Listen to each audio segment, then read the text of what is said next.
Christmas story, we all know that one really well. We know all those characters, right? We know them, the shepherds and the angels, and the believers, the shepherds that rush. They want to go see this new creation that's emerging from a dark place. We call it the womb, right? With a W. That's the Christmas story. And we know that in the Easter story, there's similarities. I know you may not be able to see clearly this painting. It's a Rembrandt painting. And it's a similar kind of thing. In this painting, you've got Mary.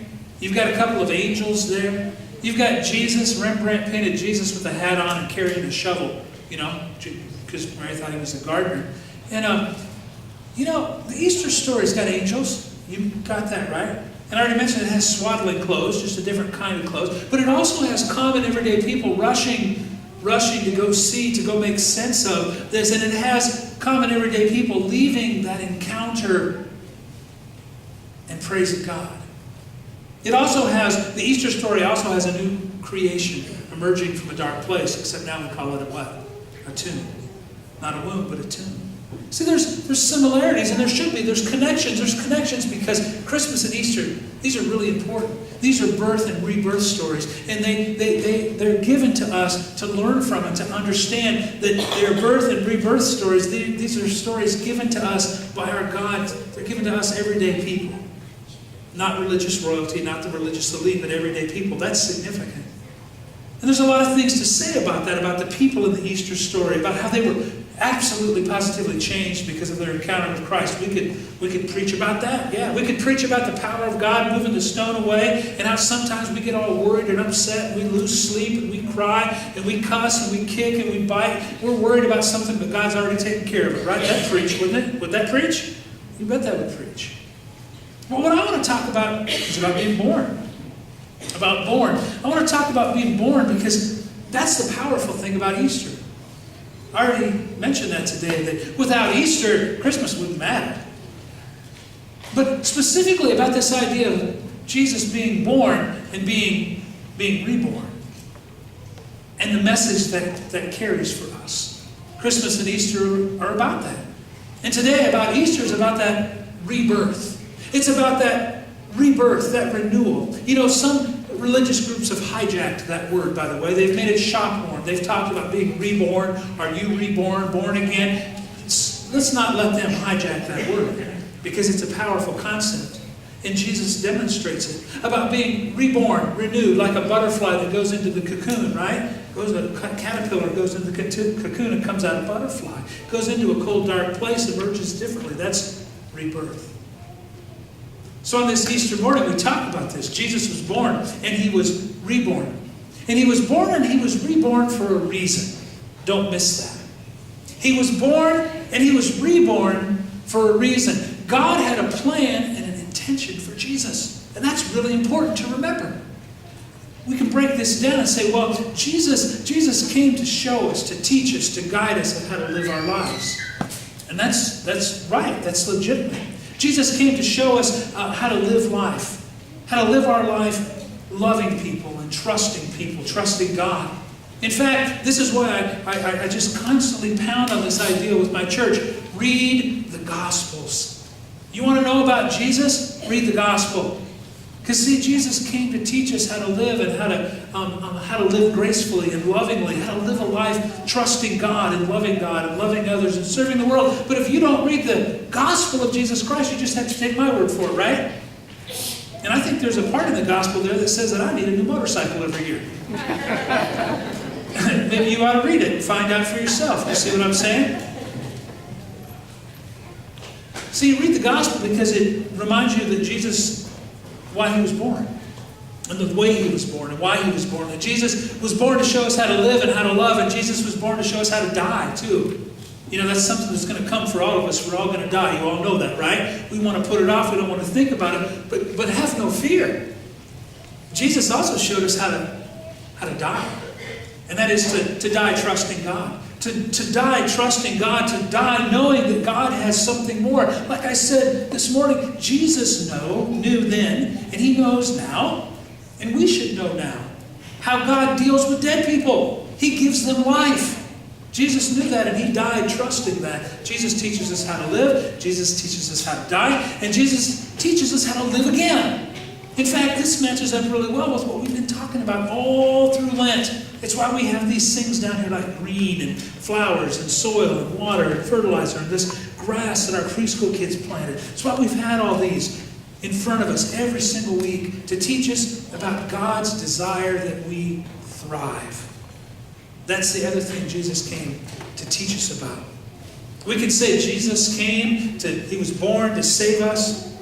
He was born to save us from living a life without God. He was born and reborn to save us from living a life of just empty existence. There's some people in here today, you know what I'm talking about.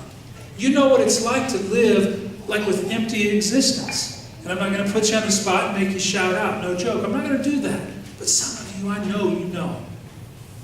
You know what it's like to go through, get up in the morning and go through the day and you just can't wait to go to sleep. Hopefully you can go to sleep. And you get up and you do it all over again. And I'm telling you on this Easter day that Jesus was born and reborn to save us from a living death as well as an eternal death. That Jesus was born and reborn to save us from sin, to save us from ungodly habits and unhealthy attitudes. Jesus was born and reborn this way to save us and to lead us and to teach us. How many of you know who this performer is named Lady Gaga? Me too. And you know what? I didn't know what to think about this woman, and I watched her concert on television, and I was pretty impressed. Now, does it mean that we're going to show Lady Gaga videos in church? No. No. Should have her pictures up and all this? No. She's a performer. She's an entertainer. But, she came out with a song a couple of years ago, a year or so ago, called Born This Way. Anybody ever heard it? We're going to reclaim that. We're going to claim that from Lady Gaga because there's a great wisdom in that song. And I'll tell you something. Millions and millions of people resonated with that song. And more importantly, they resonated with the message that she gave and that idea of how we are born. And I say about Jesus Christ, He was born this way, meaning He was born to save us. That was God's intentions for Him. Born this way.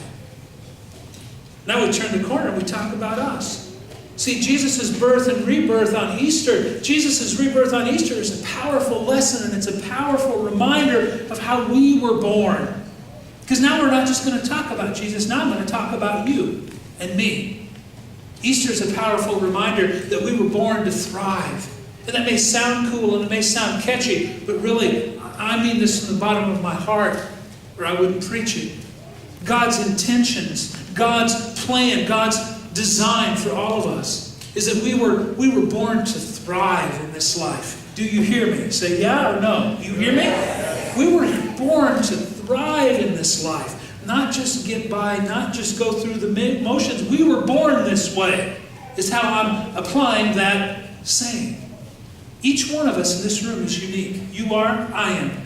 And I'm not just talking to the people behind you, in front of you, or beside you. I'm talking to you. Each one of us is born unique. Each one of us is a creation of God. And we were born to be in unity and harmony with God. That's as simple as I can make it. And in fact, I'm going to repeat it a couple more times to make sure you get it before you leave today. We were born to be in unity and to be in harmony, to live in harmony with God and God's people. That's what we were born to do. Now, you may think that you were born to do your job. That's a common mistake. Someone says, well, I was born to be a preacher, or I was born to be a teacher, I was born to whatever. No, I'm going deeper than that. Or some people may think, well, I was born to be a father, or a mother, or a sibling, or a spouse. Go deeper. Go deeper than that. In fact, to start to get close to it, I'll go back to Gaga. One of the things that she was addressing when she did this song is that she had a powerful message to people that were born with like brown hair or red curly hair or round eyes or brown eyes or black skin or light skin or brown skin or whatever skin. She was talking to those folks saying, you're born this way, don't be ashamed of it. Now, that's a good message, isn't it? You hear that? But also understand that it's not a license or an excuse. And I have to add that as well. Some people want to use, I was born this way as an excuse to be stupid, right? So a cocaine addict says, hey, leave me alone, I was born this way. No, you weren't.